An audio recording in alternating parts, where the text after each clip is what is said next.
What if you spent 1 week in the Roman Empire, 100 AD, the reign of Emperor Trajan, and somewhere in the middle of all this, that is you. Day 1. You open your eyes on a rough straw mattress. The walls are cracked plaster with faded frescoes.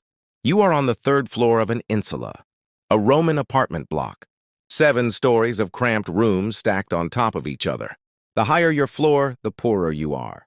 You are not wealthy. You pull on your tunica, a simple rough wool garment to your knees, a thin brown cloak over your shoulders, leather sandals on your feet. This is everything you own. You step outside.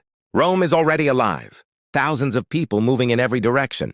The noise hits you first, vendors shouting, cartwheels grinding on stone, children crying, dogs barking, hammers striking metal. A city with no silence, no wheeled traffic during the day.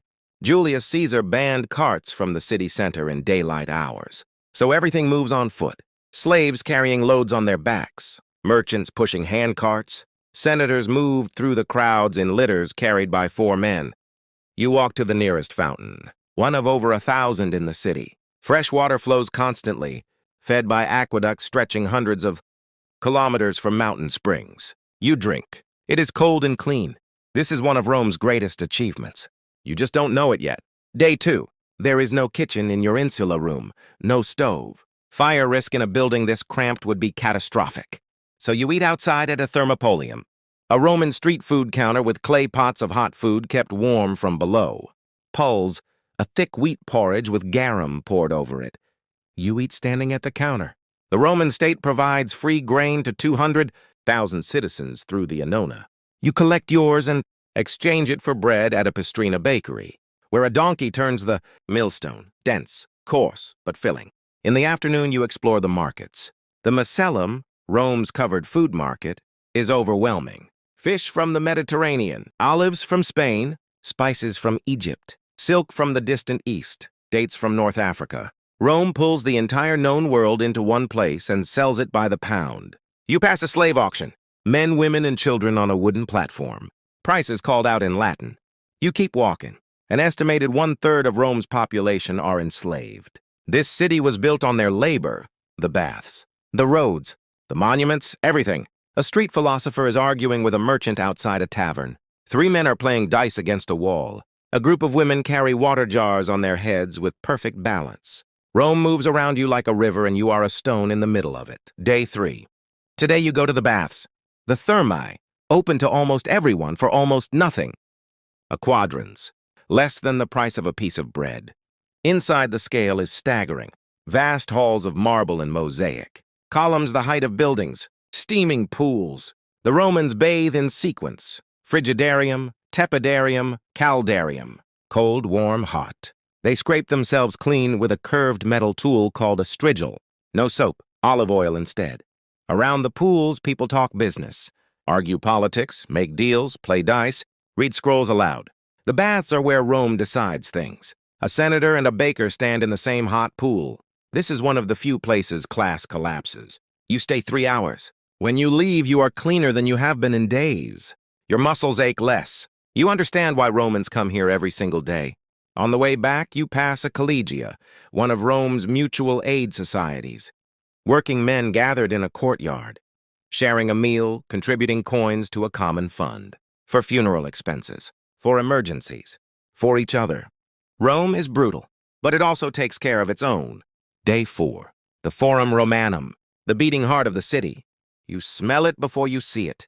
Incense from the temples, roasting meat from offerings, the sweat of thousands of bodies moving through marble corridors. White marble everywhere, gold leaf on temple roofs. Lawyers argue cases in the open air. Senators move through crowds with entourages. Street preachers shout from corners. A boy reads a posted notice aloud for those who cannot read. You walk to the rostra, the great speakers. Platform decorated with the bronze rams of captured enemy ships. And look out over everything. The Temple of Saturn, the Temple of Vesta with its eternal flame, the Arch of Titus, and rising above everything at the eastern end, the Colosseum. You climb the steps of the Capitoline Hill. At the top, the Temple of Jupiter Optimus, Maximus, the most important temple in the Roman world. White marble, gold everywhere, priests in white robes leading a white ox to the altar. The animal does not know what is about to happen. From up here, Rome spreads in every direction further than you can see. 1,000,000 people. All of them waking up this morning and doing what Romans do, and you are one of them. Day 5. 80,000 people. You felt the noise before you saw the building. A roar like the ocean, constant. Rising and falling, echoing off the travertine limestone walls of the Colosseum. Inside, every tier is packed. The games are free, funded by the emperor as a gift to the people. Panem et circenses, bread and circuses. Keep the people fed and entertained, and they will not revolt. Animal hunts first. Exotic creatures from across the empire. Lions from Africa. Bears from Germania. Crocodiles from Egypt. Released onto the sand. Then executions. Then the gladiators. 2 men enter the sand. The crowd falls silent for one moment. Then erupts. You watch 3 bouts. In one, a fallen gladiator raises his finger, asking for mercy. The crowd decides. Most turn their thumbs. He lives. When you walk out into the evening air, your legs are shaking. Not from walking, from something else entirely. Day 6. Something goes wrong. Walking through the Subura district, Rome's most densely packed neighborhood, a man bumps into you. Your coin purse is gone. 3 days of carefully saved coins. Gone in 1 second. The Subura at night is genuinely dangerous. No street lighting. The wealthy do not walk here without armed escorts. Rome has no police force as you would understand it. There are vigils, night watchmen, but they are few and focused on fires more than crime. Rome's night belongs to thieves and the desperate and the poor. You walk quickly, head down, close to the walls. A neighborhood collegia gives you a small coin, enough for bread. You sit on a stone step and eat in the dark. Around you, the sounds of 1,000,000 people sleeping in the dark. City, snoring, a baby crying, somewhere a dog howling at the moon. Rome did not build an empire by being kind. It built it by being organized. And sometimes that organization catches you, and sometimes it doesn't. Day 7. Before dawn, you climb to the roof of the insula. The city is quieter than it will ever be again today. Just the sound of distant water from the aqueducts and fountains, always running, even at night. Rome spreads to the horizon in every direction, the Tiber glinting silver in the pre-dawn dark.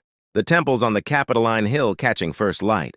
The Colosseum rising above everything like a stone mountain. Smoke beginning to rise from bakeries starting their ovens. 1,000,000 people live here, from every corner of the known world. Egyptians and Syrians and Gauls, and Greeks and Germans, and Jews and Africans all packed into these streets together.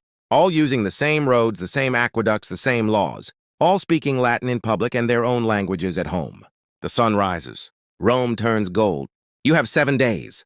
You have seen the greatest city the ancient world will ever produce. You have eaten its food and bathed in its waters and stood in its arena and walked its streets at night, alone and frightened. You know something now that you did not know before. Rome was not a place. Rome was an idea.